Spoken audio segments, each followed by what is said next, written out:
Innal hamdalillah nahmaduhu wa nasta'inuhu wa nastaghfiruh wa na'udzu billahi min shururi anfusina wa min sayyiati a'malina may yahdihillahu fala mudilla lahu wa may yudlil fala hadiya lahu wa asyhadu an la ilaha illallah wahdahu la syarika lahu wa asyhadu anna Muhammadan abduhu wa rasuluhu sallallahu alaihi wa ala alihi wa sallam. Amma ba'du, faqala al-mu'allif hafizahullahu ta'ala al-mabahasul tsani ta'rifu usulul fiqhi wa mawdu'uhu wa masadiruhu wa fa'idatuhu.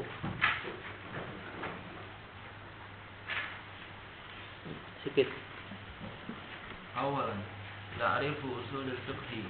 Usulul fiqhi bi'tibarihi alaman wa laqaban 'ala al-fannil ma'rufi yumkinu ta'rifuhu bi annahu adillatul fiqhi al-ismaliyatu wa kayfiyatul istifadati minha wa halul mustafidi wa qad istamala hadha at-ta'rifu ala thalathatin min mabahith ilmi al-usul al-arba'ati wa hiya al-adillatu wat turuqul istinbati wal istihadu wa dhalika kama yali. Awalan, adillatul fiqhi al-ismaliyatu al-ismaliyatu wa hiya al-adillatu syar'iyyatu al-muttafaq 'alayha wal mukhtalafu fiha. ثانيا كيفية الاستفادة منها أي كيفية الاستفادة الأحكام الشرعية من الأدلة الشرعية والمقصود بذلك طرق الاستنباط الأمر والنهي والعام والخاص والمطلق والمقيد والمجمل والمبين والمنطوق والمفهوم. ثالثا حال المستفيد أي المجتهد ويدخل في ذلك مباحث التعارض والترجيح والفتوى لأنها من خصائص المجتهد وتدخل مباحث التقليد أيضا لكون المقلد تابعا له. بقي من مباحث علم الأصول من مباحث العلم الأصول رابعها وهو مبحث الأحكام، وهذا المبحث لا يدخل في هذا التعريف باعتبار أن موضوع أصول الفقه هو الأدلة، فتكون الأحكام بهذا الاعتبار مقدمة من مقدمات علم الأصول الفقه غير داخلة في موضوعه. Nah, definisi usul fikih, pokok bahasanya, sumbernya dan manfaat mempelajarinya. Pertama adalah definisi ilmu usul fikih. Ilmu usul fikih bi'tibar dengan melihatnya sebagai alaman, sebagai nama, walaqaban dan nama alal fanil ma'ruf untuk satu cabang ilmu yang telah diketahui. Mungkin kita definisikan dengan kita katakan adalah ilmu yang membahas tentang adillatul fiqhil ijmaliyah, dalil-dalil ijmali untuk fikih, kemudian membahas tentang bagaimana kaifiyah cara untuk mengambil faedah dari dalil-dalil tersebut, dan bagaimanakah hal dan sifat al-mustafid, orang yang mengambil faedah.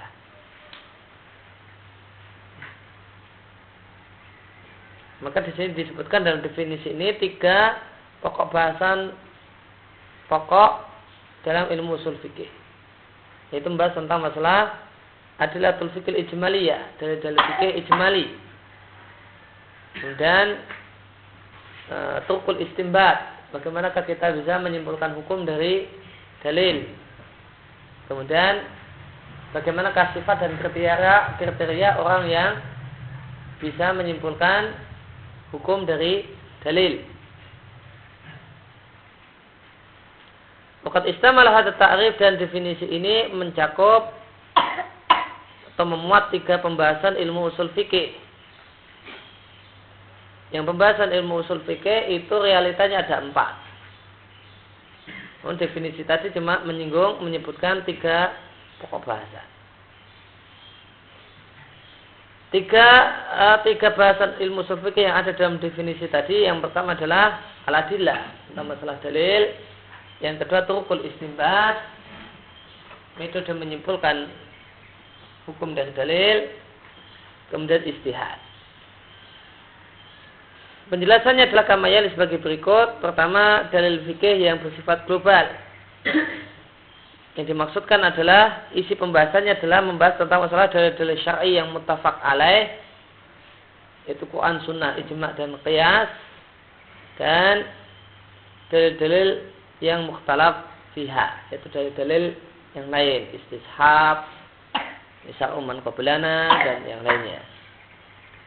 Kemudian yang kedua adalah metode untuk menyimpulkan hukum dari dalil, yaitu kaifiyah, tata cara untuk menyimpulkan hukum syar'i dari dalil-dalil syar'i. Wal maksud bidzalika, dan yang dimaksud dengan kaifiyah istifadatul ahkam syariah adalah turukul istinbat. Membahas tentang masalah metode menyimpulkan hukum, yaitu pembahasan tentang masalah amar, nahi, am khas, mutlak muqayyad, mujmal mubayyan, mantuk dan mafhum. Dan pokok bahasan yang ketiga adalah kriteria al-mustafid, yaitu mustahid. Dan tercakup dalam hal ini adalah pembahasan tentang masalah ta'arud, pertentangan dalil, tarjih dan fatwa. Karena ini adalah khasais mustahid, ciri khas yang dimiliki oleh mujtahid. Dan masuk juga dalam hal ini adalah pembahasan tentang masalah taklid. Dan juga kenapa kok taklid dimasukkan dalam ilmu usul fikih? Likaunil muqallidi tabi'an lahu, karena yang namanya muqallid, ahli taklid itu mengikuti mujtahid. Pada asalnya pembahasannya dalam bahas mujtahid. Karena muqallid itu mengikuti mujtahid, maka sekalian disinggung tentang masalah taklid. Bakia, tadi inilah 3 pembahasan pokok ilmu usul fikih. Bakia masih tersisa dari pembahasan ilmu usul fikih, pembahasan yang keempat, yaitu pembahasan tentang ahkam. Pembahasan tentang hukum-hukum syar'i, ada hukum taklifi, ada hukum wata'i. Ini kita jumpai dalam kitab-kitab usul fikih. Ini kalau berdasarkan definisi tadi, ini tidak masuk dalam definisi. Padahal realitanya di buku-buku usul fikih mesti ada pembahasan tentang masalah ahkam, tentang masalah hukum wata'i dan hukum taklifi.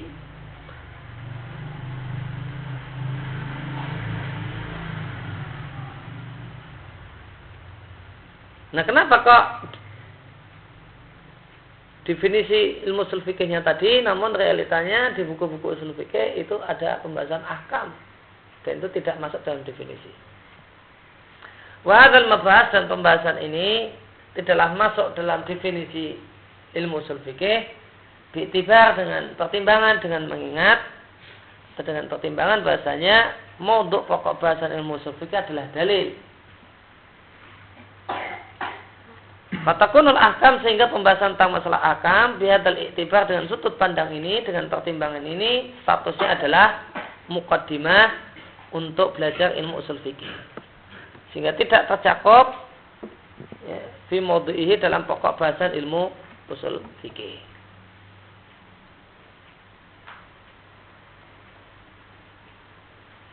Ini mungkin alasan yang bisa kita berikan untuk realita yang menunjukkan bahasanya ada pembahasan ahkam, namun definisi yang diberikan oleh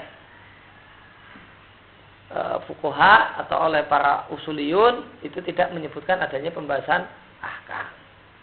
Mungkin bisa kita maklumi dengan kita katakan, ya, karena pembahasan tentang masalah ahkam itu adalah muqaddimah, bukan pokok pembahasan. Satu. وعلى كل فإن مباحث هذا العلم أربعة: الأدلة وطرق الاستنباط والاجتهاد والأحكام. وعند تأمل نجد مبحث الأحكام من المباحث الثابتة في هذا العلم، سواء ذكر في التعريف أم لم يذكر، وسواء اعتبر موضوعا للوصول أم لم يعتبر. أما تعريف أصول الفقه باعتباره مركبا فإن هذا يحتاج إلى تعريف كلمة أصول wa kalimatil fiqhi. Ammal usulu fa innaha jam'u aslin wal aslu fil lughati ma yustanadu wujudu syai'i ilaihi wa fil istilahi yutlaqu ala dalili ghaliban ka qawlihi aslu hadhihi al mas'alati al kitab wa sunnatu ay daliluha wa yutlaqu ala ghairi dhalika illa anna hadha itlaqa huwa al muradu fi ilmi al usul wa amma al fiqhu fil lughati fa huwa al fahmu wa yutlaqu ala al ilmi wa ala al fatnati wa fil istilahi huwa al ilmu bil ahkam syar'iyyati al amaliyati al muktasabu min adillatiha al tafsiliyat min adillati at tafsiliyati. Walakulin ringkasnya fa inna mabahis, maka pembahasan ilmu ini, ilmu usul fikih itu realitanya adalah ada 4 pokok bahasa. Mau ini ahkam itu muqaddimah ataukah bukan, yang jelas adalah pembahasan realita, pembahasan ilmu usul fikih itu ada 4 pokok bahasa. Ada pembahasan tentang adillah, itu tentang Quran, sunnah, ijma' qiyas, mungkin juga istishab dan yang lainnya. Yang kedua adalah turqul istinbat, metode penyimpulan hukum, ada am, khas, dan seterusnya. Dan istihad, dan pembahasan tentang masalah ahkam, yaitu ahkam syariah, ada baik ahkam hukmu taklifi ataupun hukmu wata'in. Lain ta'amul, dan ketika kita renungkan, kita telaah, kita jumpai bahasanya pembahasan tentang masalah ahkam adalah termasuk pembahasan yang baku dalam ilmu ini. Baik pembahasan tentang ahkam ini disebutkan dalam definisi ataupun tidak disebutkan. Baik dianggap sebagai pokok bahasan pokok ataupun untuk ilmu usul fikih ataupun tidak dianggap sebagai pokok bahasan pokok, namun cuma sekedar muqaddimah. Yang jelas realita menunjukkan pembahasan ahkam adalah pembahasan yang paten dan baku. Di semua kitab-kitab usul fikih mesti ada pembahasan tersebut. Amat ta'rif adapun definisi usul fikih bi'tibar dengan melihatnya sebagai murakkab, sebagai istilah yang tersusun dari beberapa kata, maka hal ini yahtat membutuhkan definisi untuk kata usul dan definisi untuk kata fikih. Yang pertama, usul itu adalah jamak dari asal. Asal dalam bahasa Arab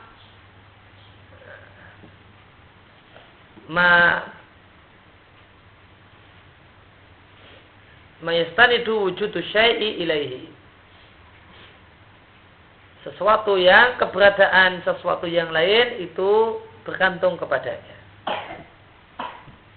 atau dengan bahasa lain sesuatu yang menjadi dasar untuk adanya sesuatu yang lain,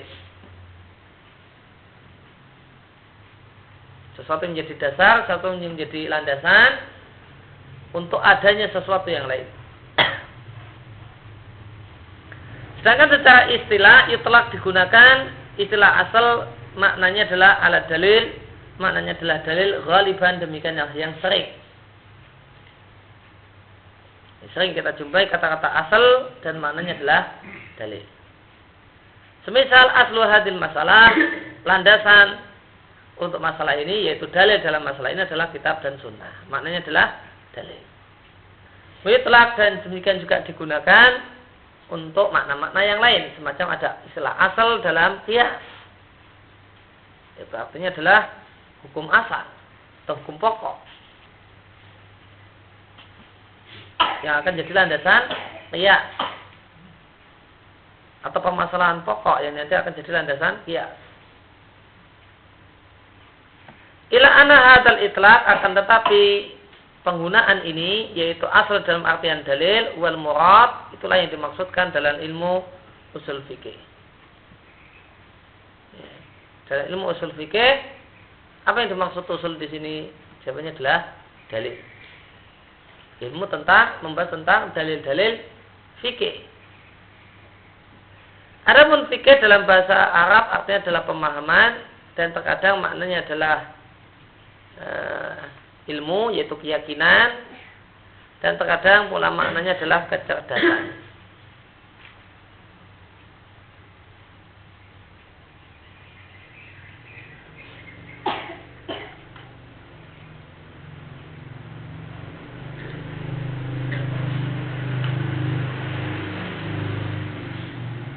Di catatan kaki disebutkan beberapa referensi yang bisa dilihat berkaitan dengan membahas masalah ini.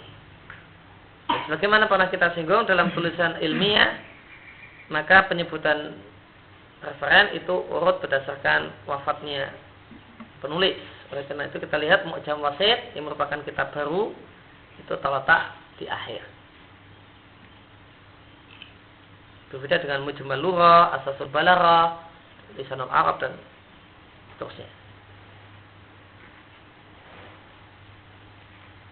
Fil istilah, sedangkan secara istilah fikih artinya adalah ilmu tentang hukum-hukum syar'i amali, bukan masalah i'tiqad, namun tentang masalah amaliyah. Ini muktasab didapatkan atau disimpulkan dari dalil-dalil tafsiliyah. Ya, salat wajib hukumnya dalilnya ini. Puasa Ramadan wajib, dalilnya ini. Maka dalil-dalil untuk puasa, wajibnya puasa, dalil untuk wajibnya salat itu disebut dalil tafsili.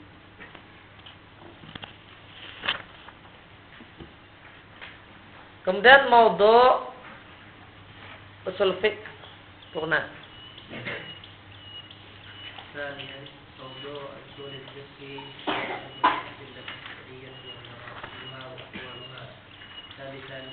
مصادر أصول الفقه والمقصود بمصادر أصول الفقه الأدلة والأصول التي بنيت عليها قواعده وهي استقراء نصوص الكتاب والسنة الصحيحة، الآثار المروية عن الصحابة والتابعين والسلف الصالح، قواعد اللغة العربية وشواهدها المنقولة عن العربي، الفقه السوية والعقل السليم، اجتهادات أهل العلم واستنباطاتهم وفق الضوابط الشرعية.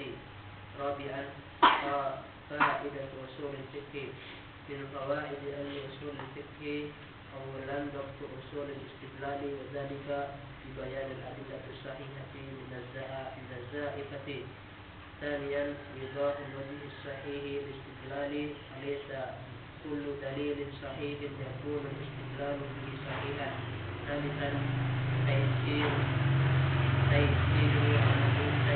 عملية الاجتهاد بإلقاء الحوادث الجديدة ما يناسبها من الأحكام.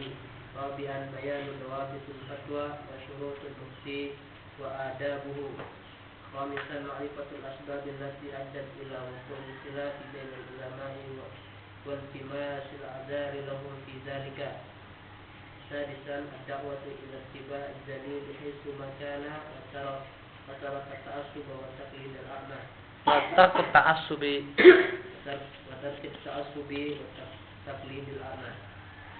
سابعا حفظ العقيدة الإسلامية بحماية أصول الاستدلال والرد على شبه المنحرفين. ثامنا صيانة الفقه الإسلامي من الانفتاح المرتب على وضع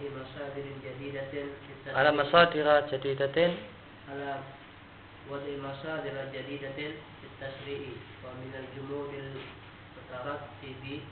المترتب على دعوى إغلاق باب الاجتهاد. تاسعا ضبط قواعد الحوار والمناظرة، وذلك بالرجوع إلى الأدلة الصحيحة المعتبرة. عاشرا الوقوف على سماحة الشريعة الإسلامية ويسرها والاطلاع على محاسن هذا الدين. Nah, maudhu' tema pembahasan ilmu ushul fikih yaitu mengetahui dalil-dalil syariah, kemudian tingkatannya dan kondisinya. Kemudian yang ketiga adalah sumber ilmu usul fikih. Dari manakah ilmu usul fikih itu disusun? Materinya dari mana saja? Wal maksud, dan yang dimaksud dengan sumber usul fikih adalah adillah wal usul, dalil-dalil dan landasan-landasan yang dibangun di atasnya kaidah-kaidah ilmu usul fikih. Kaidah-kaidah ilmu usul fikih itu asalnya dari mana? Maka jawabannya kaidah-kaidah dalam ilmu usul fikih itu sumbernya asalnya adalah dari istiqra', penelitian terhadap nas, dalil Quran dan sunnah yang sahih. Dan bersumber dari riwayat yang diriwayatkan dari para sahabat dan tabi'in. Dan sumbernya adalah ijma' salafus saleh. Demikian juga kaidah bahasa Arab dan syawahidnya dan dalil-dalilnya. Dalil-dalil kaidah bahasa Arab, yaitu perkataan yang dinukil dari orang Arab. Itu dalil-dalil kaidah bahasa Arab. Dalilnya adalah syair Arab jahiliyah. Ini terutama untuk pembahasan tentang masalah qawaidul istinbat. Umumnya qawaidul istinbat, khas dan am dan seterusnya itu diambil dari qawaidul lughatil arabiyyah. Demikian juga fitrah yang sehat dan akal yang sehat juga jadi sumber kaidah.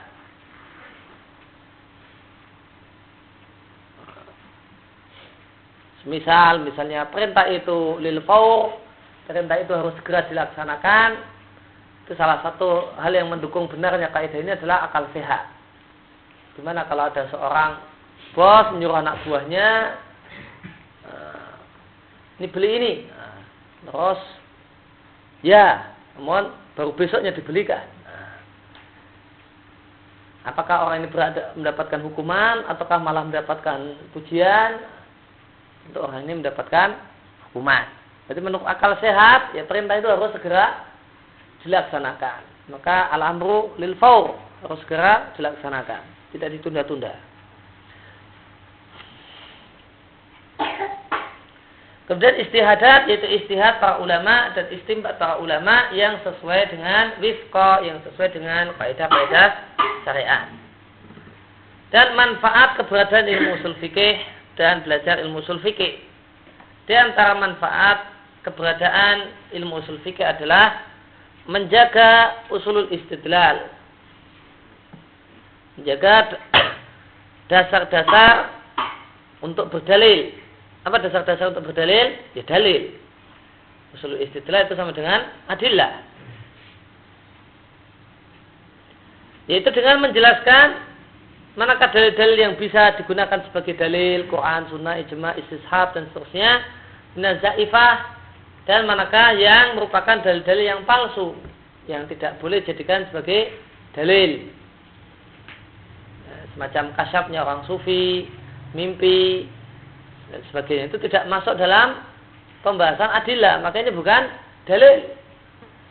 Pembahasan adillah dalam ilmu ushul fikih cuma ini yang disepakati oleh jumhur ulama dan ini yang diperselisihkan. Tidak ada termasuk dalil dari ilmu ushul fikih mimpi misalnya. Maka menjadikan mimpi sebagai dalil adalah ini adalah dalil palsu.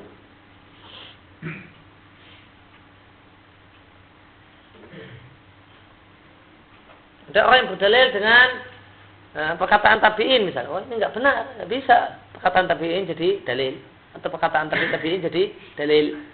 Nggak masuk dalam pembahasan ilmu ushul fikih. Perkataan tabi'in dan tabi'in itu cuma sekedar untuk istiqnas, untuk memperkuat, namun bukan dalil. Dalil mentok adalah sahabat itu paling jauh. Maka jika ada orang yang berdalil dengan hal ini, maka ini adalah berdalil dengan dalil yang bukan dalil.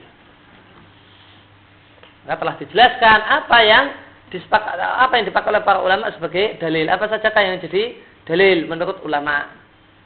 Mana yang mujma' dan mana yang mukhtalaf. Itu semuanya sudah disebutkan. Maka selain itu, maka bukan dalil dengan sepakat ulama. Maka itu ada, jika dijadikan dalil oleh sebagian orang, maka ini dalil yang palsu. Kemudian yang kedua adalah itu menjelaskan al-wajh as-sahih, cara yang benar untuk berdalil. Karena tidak semua dalil yang benar, cara berdalilnya adalah benar. Pendapat yang benar itu dibangun di atas dua hal, dalil yang benar dan cara berdalil yang benar. Maka akan menghasilkan kesimpulan yang benar. Ada orang yang dalilnya benar namun cara berdalilnya tidak benar. Mendalili Maulid Nabi dengan hadis tentang puasa Senin misalnya. Dalilnya benar namun cara berdalilnya tidak benar. Gimana kita tahu kalau cara berdalilnya tidak benar? Ini salah satu manfaat belajar ilmu usul fikih.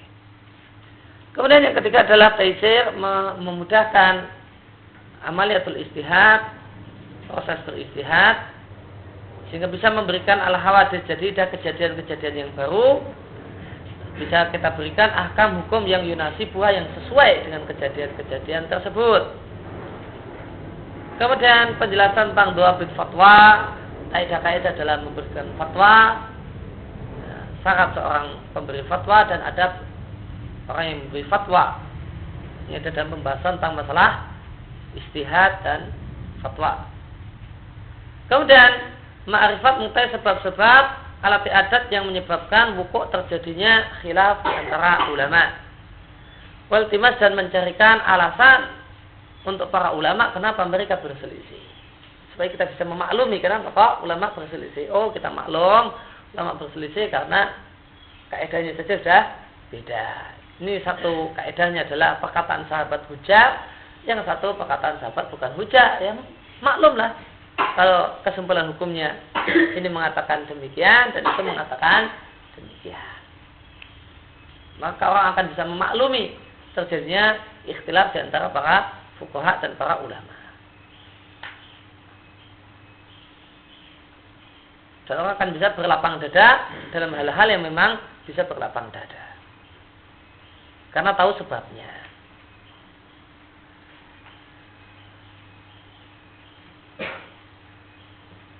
Sebagaimana pepatah Arab mengatakan, idza urifas sabab batalal ujab. Idza urifas sabab batalal ujab. Jika sebab telah diketahui, maka keheranan itu akan hilang. Kenapa orang itu gumunan? Nah, karena nggak tahu sebabnya. Loh, kenapa ada yang berpendapat demikian? Aneh sekali ini. Nah, karena nggak tahu sebabnya. Kalau tahu sebabnya, oh gitu toh. Oh iya benar juga. Nah, malah dibenarkan. Gara-gara apa? Karena sudah tahu sebabnya. Kalau belum tahu sebabnya, maka heran-heran. Kok bisa ada pendapat semacam ini? Ini karena nggak tahu sebabnya.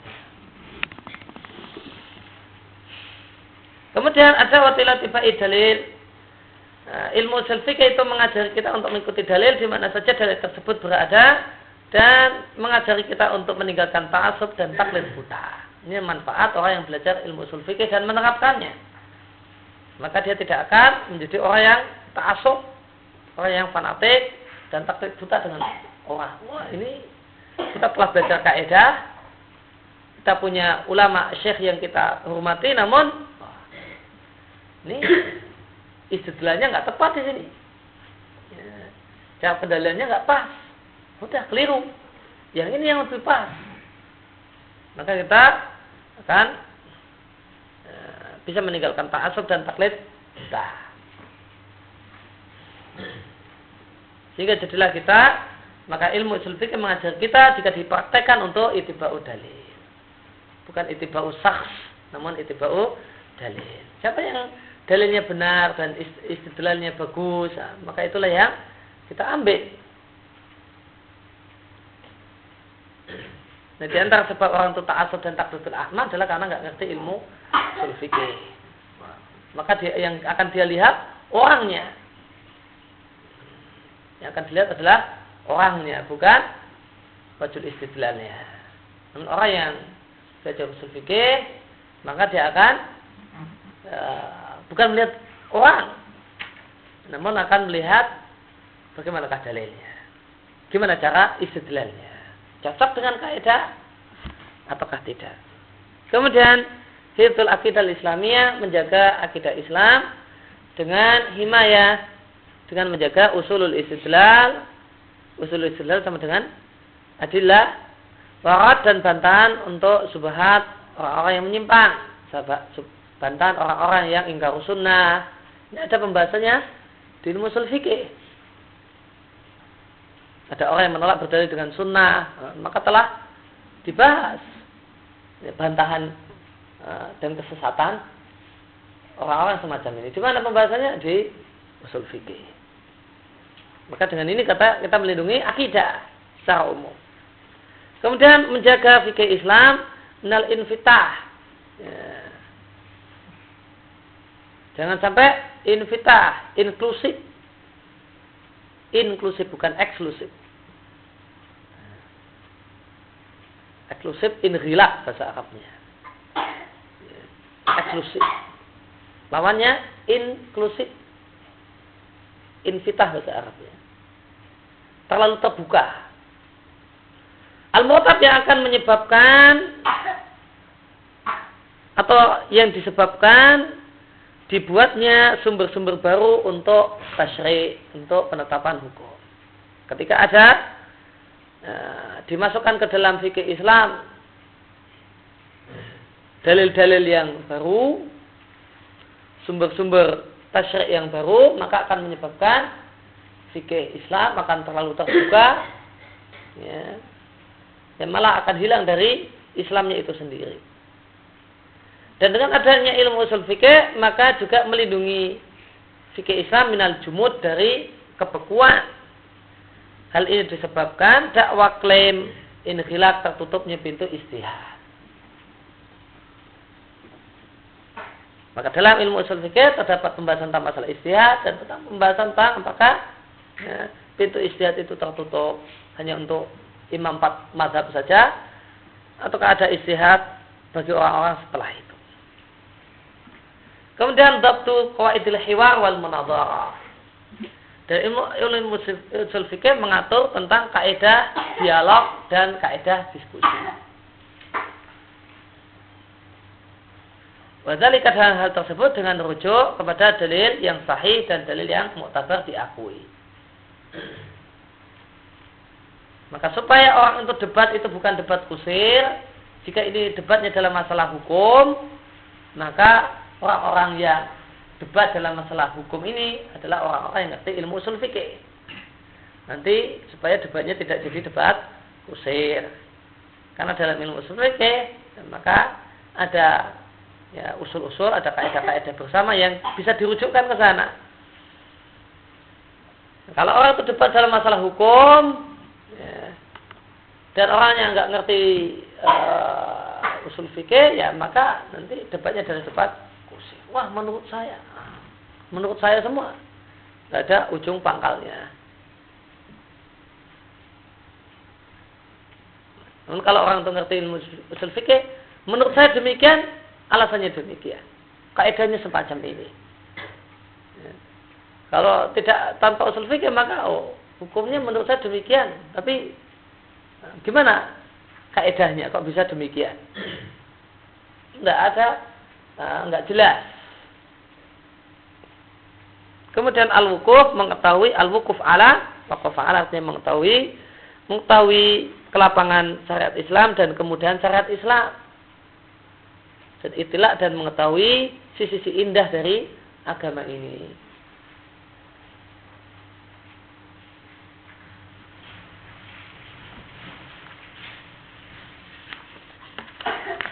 Dan berikutnya adalah pembahasan yang ketiga, tarikh usulul fikih inda ahli sunnati wal jamaati, sejarah ilmu usul fikih menurut ahli sunnah wal jamaah.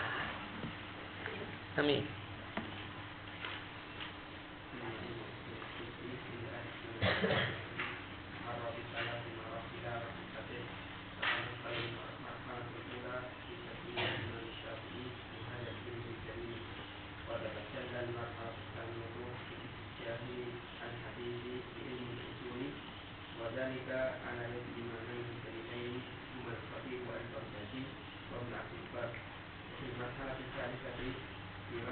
Fakoza janibul islah.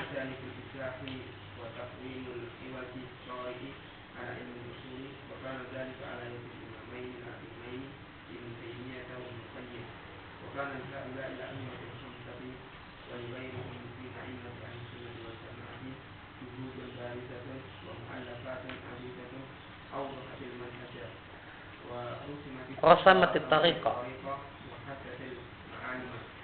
وبالنظر إلى تلك الجهود وهذه المؤلفات نجد أن منها ما هو خاص بأصول الفقه مشتمل على جملة أبحاثه، ومنها ما هو خاص بفن معين غير أصول الفقه لكنه مشتمل على أبحاث أصولية قلت أو كثرت.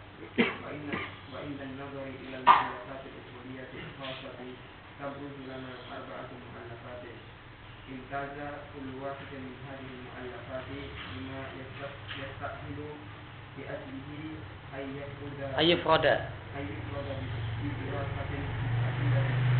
وهذه المؤلفات هي كتاب رسالة للإمام الشافعي والفقه والمتفقه للخطيب البغدادي وروضة الناظر لابن قدامة وشرح الكوكب المنير لابن النجار الفتوحي.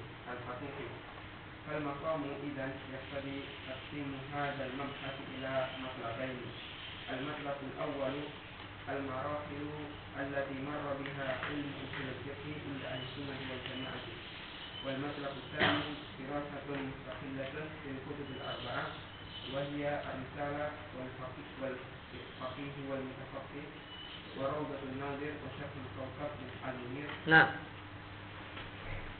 ini ilmu usul fikih, menurut Ahlussunnah wal Jamaah melewati 3 fase raisah yang pokok. Pertama, yang tergambar atau terwakili al-marhatul ula, fase yang pertama itu terwakili dengan tadwin, pembukuan yang dilakukan oleh Imam Syafi'i terhadap ilmu yang mulia ini. Tatajalla dan nampak jelas fase yang kedua fil ittija' al-hadisi, kecenderungan hadis untuk ilmu usul fikih. Wadzalika, dan hal tersebut melalui tangan 2 orang imam yang mulia, yaitu Khatib al-Baghdadi dan Ibnu Abdul Bar. Sedangkan dalam marhalah yang ketiga, baroza yang menonjol adalah aspek islah, perbaikan, wa taqwim al-iwad, dan pelurusan kebengkokan, meluruskan hal-hal yang bengkok atau yang muncul atau yang dialami oleh ilmu usul fikih. Dan ini melalui dua imam yang mulia, yang agung, Ibnu Taimiyah dan Ibnul Qayyim. Maka masa pertama adalah baru pembukuan, kemudian masa yang kedua itu kemudian adanya ittija', adanya kecenderungan, kemudian yang ketiga adalah masa perbaikan. Dan 5 imam ini dan yang lainnya dari imam Ahlussunnah wal Jamaah memiliki juhudun, kerja keras yang menonjol dan karya-karya yang banyak yang menjelaskan bagaimanakah metode berdalil menurut Ahlussunnah, warasamat, dan yang telah menggariskan at-tariqah, jalan, dan telah menetapkan al-ma'alim, rambu-rambu dalam berdalil menurut Ahlussunnah. Wabinadar ila, dengan melihat kesungguhan tersebut dan karya-karya tadi, najib kita jumpai bahwasanya karya-karya ulama Ahlussunnah berkaitan dengan cara berdalil itu ada 2 macam. Yang pertama, ada karya yang khusus membahas ilmu usul fikih. Ada buku khusus yang ditulis oleh para ulama Ahlussunnah, isinya tentang usul fikih. Dan buku tersebut mengandung sejumlah pembahasan-pembahasan ilmu usul fikih. Kemudian yang kedua adalah buku yang khusus fifanin mu'ayyan dalam satu cabang ilmu tertentu, dan itu cabang ilmu yang bukan ilmu usul fikih. Akan tapi buku tersebut mencakup beberapa pembahasan ilmu usul fikih, boleh jadi sedikit ataupun banyak.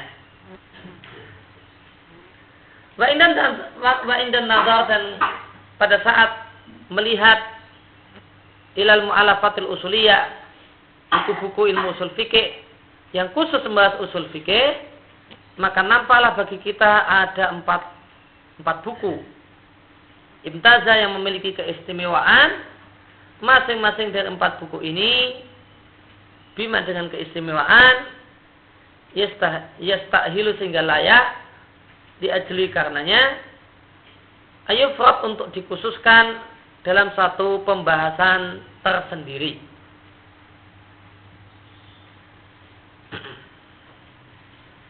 Karya-karya tersebut adalah kitab Ar-Risalah karya Al-Imam Syafi'i, Al-Faqih wal Mutafaqih karya Khatib Baghdadi, Rawdatun Nadhir karya Ibnu Qudamah, dan Syarah Kaukab Al-Munir karya Ibnu Najjar Al-Fatuhi. Fal maqam idzan, maka situasi idzan jika demikian menuntut untuk dibaginya pembahasan ini menjadi 2 matlab. Matlab yang pertama membahas tentang fase-fase yang dilewati oleh ilmu usul fikih menurut Ahlussunnah wal Jamaah. Matlab yang kedua pembahasan tersendiri, pembahasan khusus untuk 4 buku di atas, yaitu Ar-Risalah, Faqih wal Mutafaqih, Rawdatun Nadhir, dan Syarah Kaukab Al-Munir.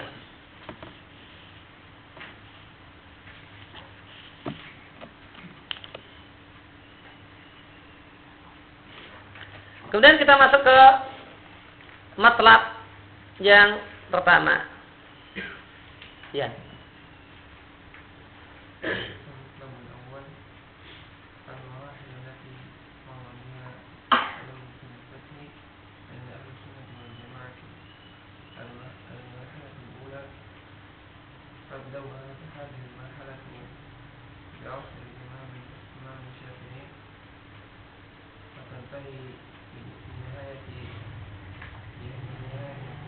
Qarnis Rabi'i,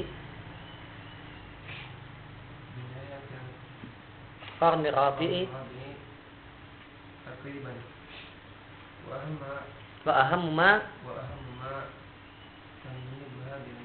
yumayyiz hadhihi al-marhalata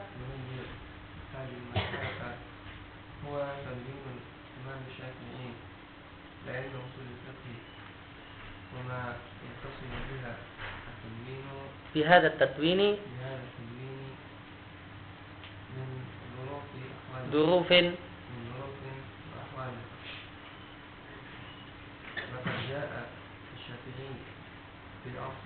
في عصر ظهرت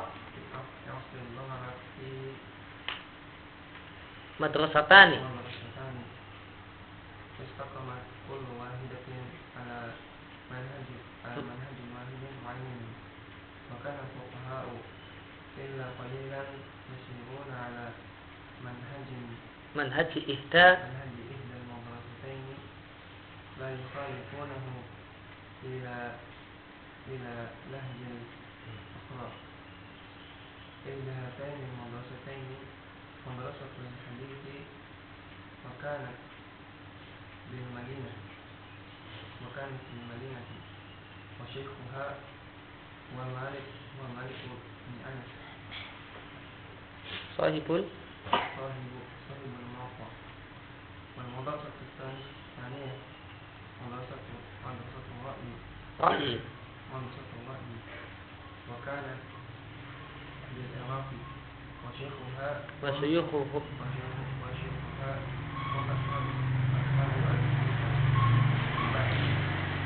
غلب على مدرسة جانب الرواية لكون المدينة موطن الصحابة ومكان الوحي. وغلب على مدرسة الرأي جانب الرأي بعدم توافر أسباب بعدم توافر أسباب الرواية لديهم فقد كثرت الفتن والموضوعون إن كلتا المدرستين تتفق على وجوب الأخذ بالكتاب والسنة وعدم Nah, marhalah fase-fase yang dilewati oleh ilmu ushul fikih menurut Ahlussunnah wal Jamaah. Fase yang pertama, tabda'u hadil marhalah, fase ini dimulai dengan masanya Al-Imam Syafi'i dan berakhir dengan berakhirnya abad keempat Hijriah, takriban demikian, kurang lebihnya. Wa ahamu ma, yang paling penting, yumayyiz hadil marhalah, keistimewaan yang dimiliki oleh fase ini adalah pembukuan yang dilakukan oleh Imam Syafi'i untuk ilmu usul fikih. Wa mayyatasil, dan hal-hal yang berhubungan dengan pembukaan ini min dzuruf berupa keadaan, sikon, wa ahwal, dan keadaan. Laqad Imam Syafi'i datang di satu masa yang muncul di masa tersebut dua aliran dalam fikih atau dua manhaj. Ya, kalau aliran mungkin terlalu sangat. Nah, dua metode dalam masalah penggalian hukum fikih. Istiqamat, tegak masing-masing dari dua madrasah tersebut, dua aliran ini, ala manhajin wahidin muayyan. Mereka tegak di atas metode yang sama, ya, atau metode yang satu, ya, tertentu, metode tertentu. Madrasah yang pertama punya metode tertentu dan madrasah yang kedua punya metode tertentu. Dan para fuqaha kecuali yang sedikit saja berjalan di atas metode salah satu dari dua madrasah tersebut. Mereka tidak menyelisihinya kemudian mengambil metode yang lain. Salah satu dari dua madrasah tersebut, dua aliran tersebut adalah madrasah hadis. Ini pusat studinya ada di, pusat pengembangannya ada di kota Madinah, dan guru besarnya adalah Al-Imam Malik bin Anas, penulis kitab Al-Muwatta.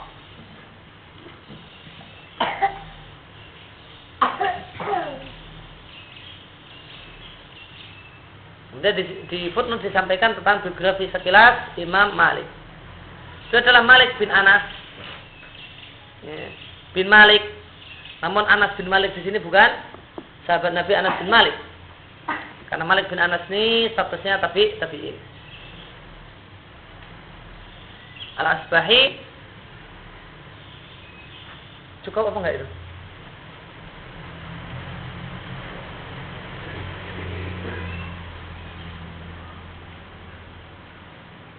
Yang memiliki gelar Imam Daril Hijrah.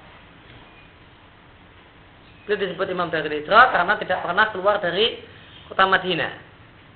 Daril Hijrah sama dengan Madinah. Dan beliau adalah salah satu dari imam madzhab yang 4 yang diikuti oleh banyak kaum muslimin. Dan beliau statusnya adalah min tabi'in. Kenapa bisa kita katakan beliau tabi'in? Karena beliau belajar dari Nafi', bekas budaknya Ibnu Umar radhiyallahu anhuma.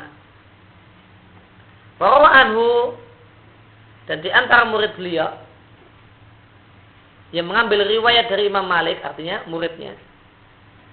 Di antara muridnya Imam Malik adalah Al-Auza'i, Ats-Tsauri, ya, Sufyan Ats-Tsauri, Sufyan Ibnu Uyainah, Lais bin Sa'ad, ya, Faqihul Misri, wa Syafi'i, dan Al-Imam Syafi'i. Di antara murid beliau adalah Al-Imam Syafi'i. Ajmatil umat, seluruh umat sepakat beliau adalah seorang imam dan seorang yang mulia. Wa idhan lahu, dan tunduk kepada Imam Malik dalam masalah hafalan dan dalam masalah tasbih, dalam masalah ketelitian. Dia mempunyai kitab karya judulnya Muwatta. Beliau lahir tahun 93 Hijriah dan wafat tahun 179 Hijriah. Kemudian madrasah yang kedua, aliran yang kedua adalah madrasah Ra'i, dan pusat studinya ada di Irak, dan para guru besarnya adalah murid-murid Abu Hanifah min ba'dihi, setelah wafatnya Imam Abu Hanifah. Siapa itu Abu Hanifah? Biografinya ada di footnote.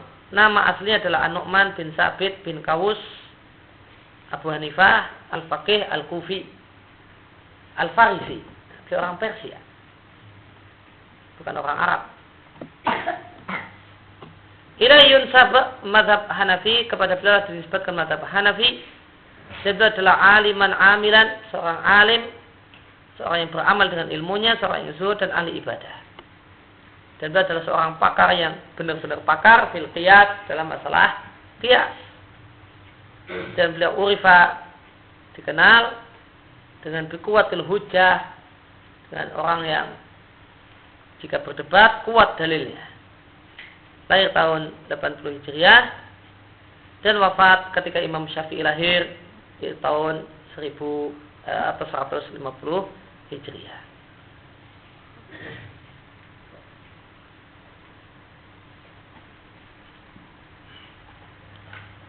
Dan beliau pada awalnya adalah orang yang menekuni filsafat, akan tapi kemudian beliau tobat dan sadar setelah ditanya oleh seorang awam tentang masalah sepele berkaitan dengan masalah wudu, dan beliau tidak bisa jawab.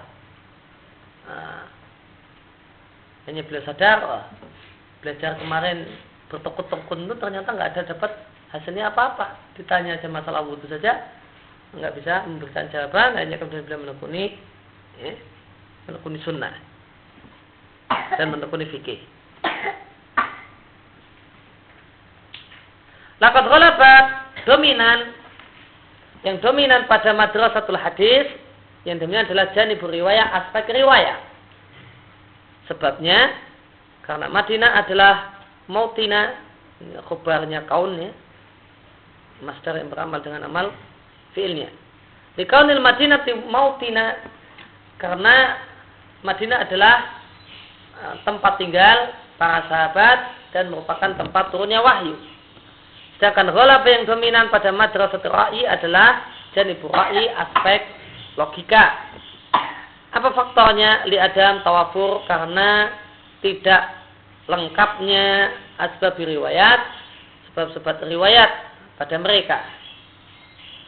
Faqad kasrat al-fitan, banyak di sana aliran-aliran sesat. Banyak di sana aliran-aliran sesat. Di Irak itu munculnya taktil, munculnya qadariyah, munculnya jabariyah, itu munculnya di Irak. Maka banyak fitan, yaitu aliran-aliran sesat. Kemudian banyak al-wada', orang yang bikin hadis palsu, pembuatan hadis palsu, dan banyak di sana orang-orang yang wada'un, para pembuat hadis palsu. Namun ingat, satu catatan penting yang beliau sampaikan, inakil tal madrasatain, dua madrasah ini, dua aliran ini punya kesepakatan untuk wajibnya mengambil, berpegang dengan Quran dan Sunnah, dan mereka punya kesepakatan untuk ada mutaqdimi ra'yi, tidak mengedepankan ra'yi daripada nas. Sedangkan al-Imam Abu Hanifah itu mengambil hadis dhaif daripada qiyas. Bagaimana dibuktikan disampaikan dan dibuktikan oleh Ibnu Qayyim di I'lamul Muwaqqi'in. Maka istilah madrasah ra'yi itu tidaklah menunjukkan mereka adalah orang-orang yang mengedepankan ra'yu daripada nusus. Tidak. Bahkan mereka bersepakat untuk taqdim ra'yi ala nas. Ada mutaqdim ra'yi ala nas. Artinya apa? Taqdimun nas ala ra'yi.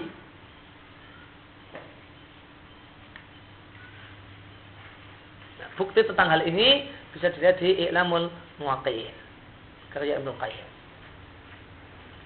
Bahasanya madrasah ra'yi sekalipun adalah mereka punya prinsip taqdimu al-wahyi ala ra'yi. Ini di antara kecurangan orang-orang liberal. Mereka untuk mengabsahkan seakan-akan perkataan nyeleneh-nyeleneh mereka itu ada dasarnya, dan mereka akan berangkat dan bercerita tentang masalah madrasatul ra'yi. Seakan-akan mereka itu adalah kelanjutan dari madrasatul ra'yi. Ya, mereka ingin menimbulkan kesan kalau mereka itu adalah kelanjutan dari madrasah ra'yinya Al-Imam Abu Hanifah. Ketika kemudian ditemukan di kitab-kitab para ulama bahasanya Abu Hanifah dan murid-muridnya itu disebut sebagai madrasah ahli ra'yi atau madrasah ra'yi, maka dibikin kesan seakan-akan mereka adalah orang-orang yang yuqaddim ra'ya 'alal wahyi. Maka sama kali tidak, bahkan Imam Abu Hanifah itu lebih milih hadis dhaif daripada ra'yu dan qiyas.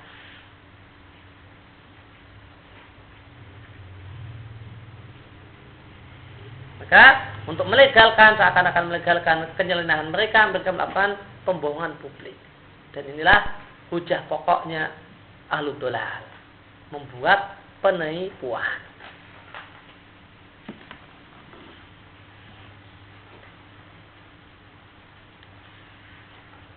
Kemudian berkaitan dengan masalah di sini ada pelajaran tentang masalah tulisan ilmiah. Kalau tulisan ilmiah, di antara kaidah dalam tulisan ilmiah itu adalah ketika menyebutkan tokoh, maka wajib memberikan catatan kaki tentang siapakah dia.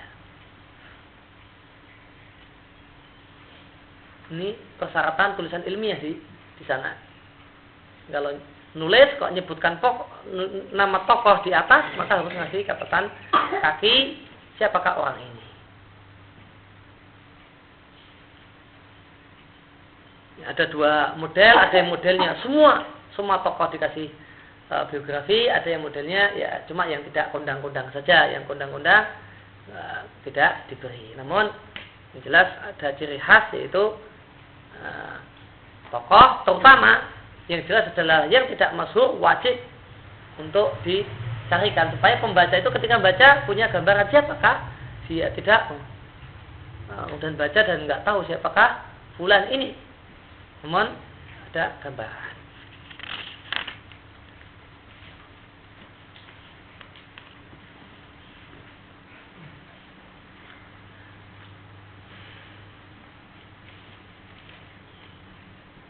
Terus Laqad istata'a al-Imam Asy-Syafi'i al-jam'a baina hadaini al-manhajaini wal fawza bi mahasini hataini al-madrasataini fastama'a al-Syafi'i fiqhul Imam Malik in bil Madinati haitsu talaqqa anhu wa fiqhu Abi Hanifata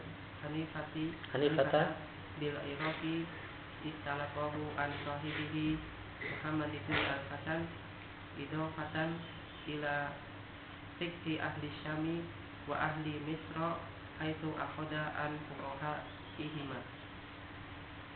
Idofu ila dzalika madrasatu Makkah allati tu'na bi tafsiril Qur'anil Karimi wa asbabi nuzulihi wa lughatil arabi wa adatihim.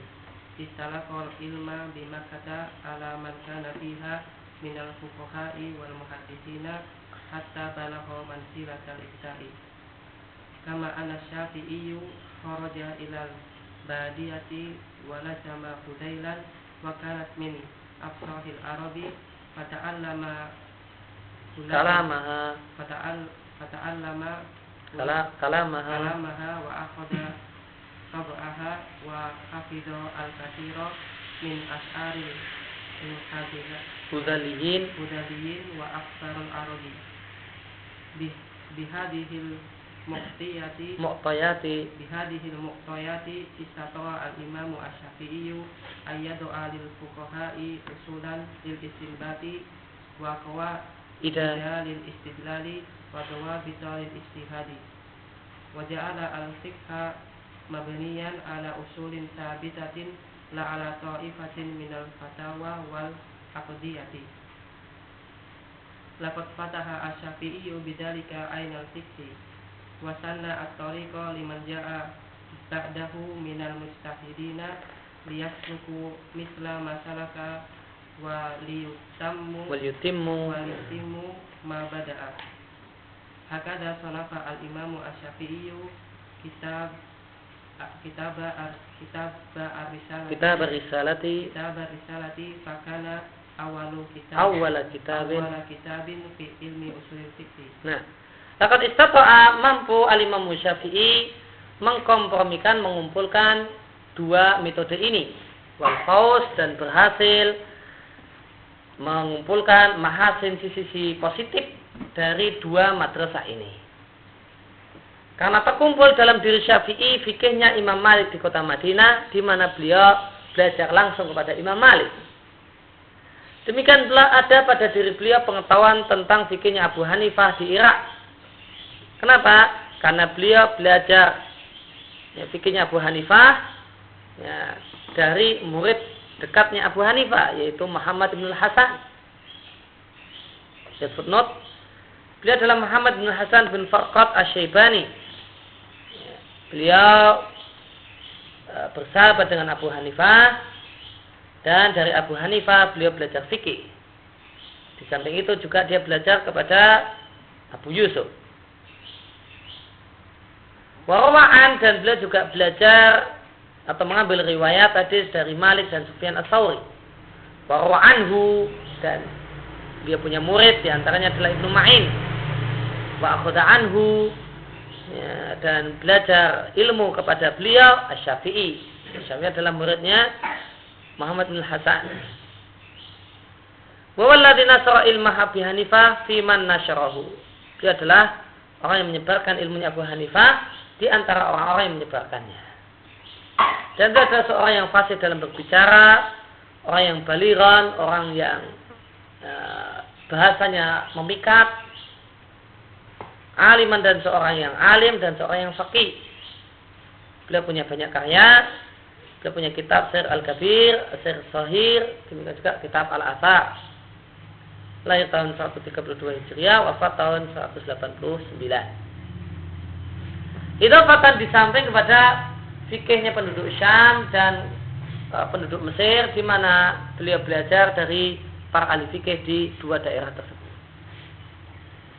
Yudhaf ditambah lagi dengan madrasah Mekah, pusat studi di Mekah, yang tukna, yang punya perhatian besar masalah tafsir Al-Quran dan sababun nuzul, bahasa Arab dan tradisi Arab.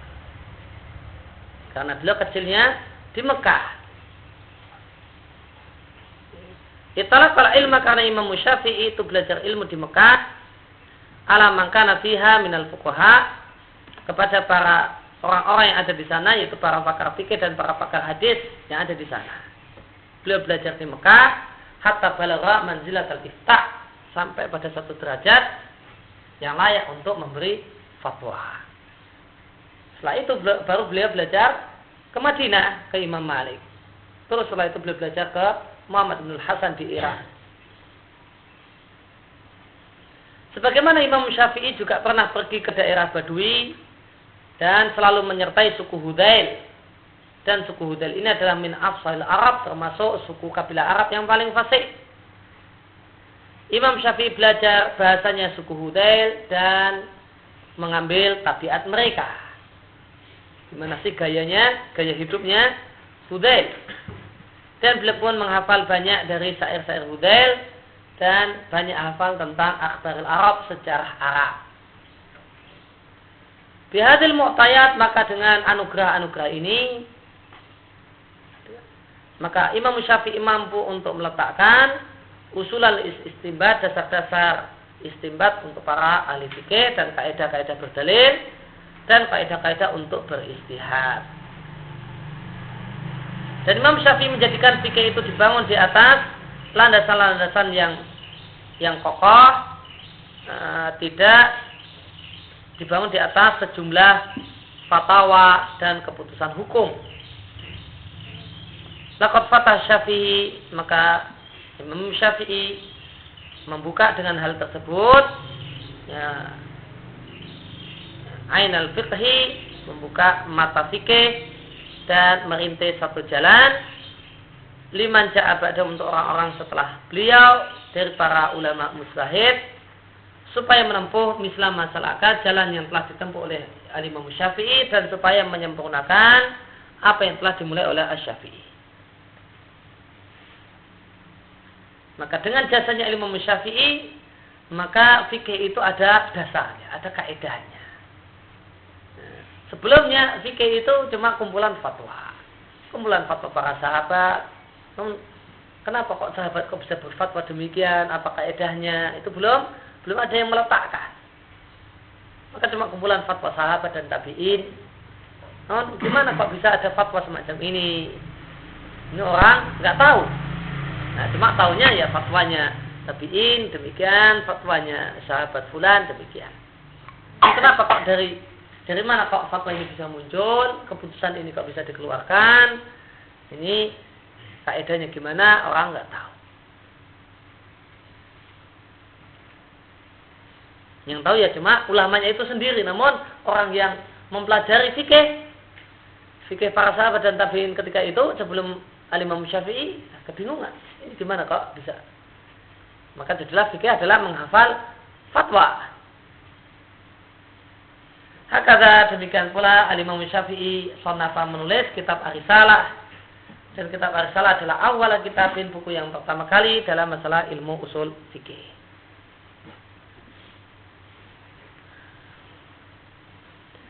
Sebagaimana kata Imam Ahmad bin Hanbal, lihat footnote, beliau namanya adalah Ahmad bin Muhammad bin Hanbal Asy-Syaibani, kunyanya Abu Abdullah, seorang ahli fikih dan demikian juga pakar hadis.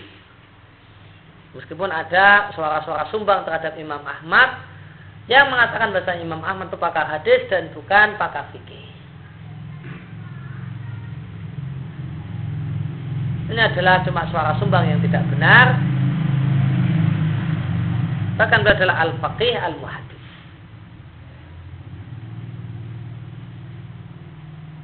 Maka suara sumbang itu belum tentu benar. Karena orang punya kaidah dalam menerima berita, suara sumbang itu benar. Komentar negatif itu benar. Ada orang punya kaidah berpikir komentar negatif itu mesti benar. Dan tidak. Komentar negatif itu belum tentu benar. Boleh jadi komentar negatif yang tersebar luas dan semuanya tidak benar semua.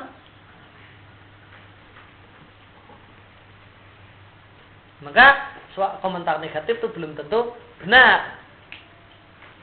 Yang namanya adanya bantahan itu belum tentu yang dibantah mesti salah. Adanya bantahan yang dibantah itu belum tentu mesti salah. Boleh jadi yang dibantah itu yang benar. Ada orang punya dalam berpikir, ada orang yang punya kaidah berpikir, kalau ada satu hal, satu buku, satu pendapat dibantah, maka yang dibantah mesti salah. Ini tidak. Dari mana kaidah ini bisa disimpulkan?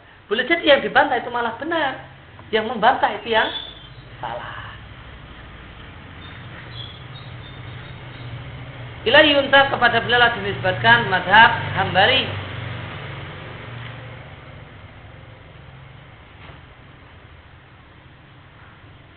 Dan beliau adalah imam, seorang yang benar-benar fakar, bukan hanya dalam masalah hadis, juga dalam masalah fikih. Demikian pula dalam masalah zuhud dan wara', dan beliau punya kitab, ya, kitab Anda adalah Musnad.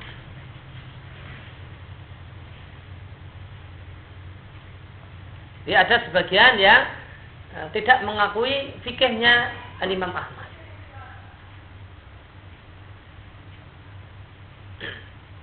Dan katanya yang diantara yang tidak mengakui fikihnya Al-Imam Ahmad itu penulis Bidayatul Mujtahid, Ibnu Rusd.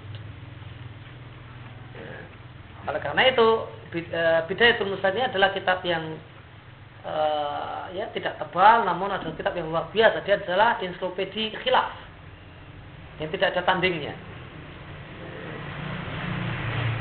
Ensiklopedi khilaf yang luar biasa yang tidak ada tandingnya. Tidak ada yang semisal dengannya adalah kitab Bidayatul Mujtahid karya Ibnu Rusd. Kan tapi Ibnu Rusd ini dinilai nampaknya tidak mengakui fikihnya Imam Ahmad. Karena tidak ada pendapat Imam Ahmad yang dinukil di Bidayatul Mujtahid.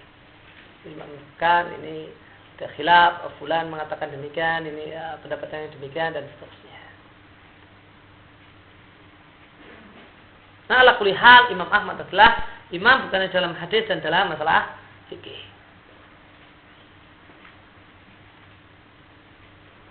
Imam Ahmad mengatakan kanal fikhu kiflan ala ali hatta fatahallahu bi Syafi'i. ilmu fikih itu adalah bagikan gembok al-ahli untuk orang-orang yang belajar fikih, gembok yang terkunci, yang tidak bisa dibuka. Nah, gembok itu Allah buka dengan Allah munculkan Asy-Syafi'i. Ini di antara perkataan Imam Ahmad yang menunjukkan betapa penting jasa Syafi'i untuk ilmu usul fikih. Demikian yang kita baca kesempatan bagi hari ini. Insyaallah kita lanjutkan besok pagi. Wassallallahu ala nabiyina Muhammadin wa ala alihi wasallam. Alhamdulillahirabbil alamin. Subhanallahi wa bihamdihi asyhadu an la ilaha illa anta astaghfiruka wa atubu ilaik.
Ini rekaman tuh.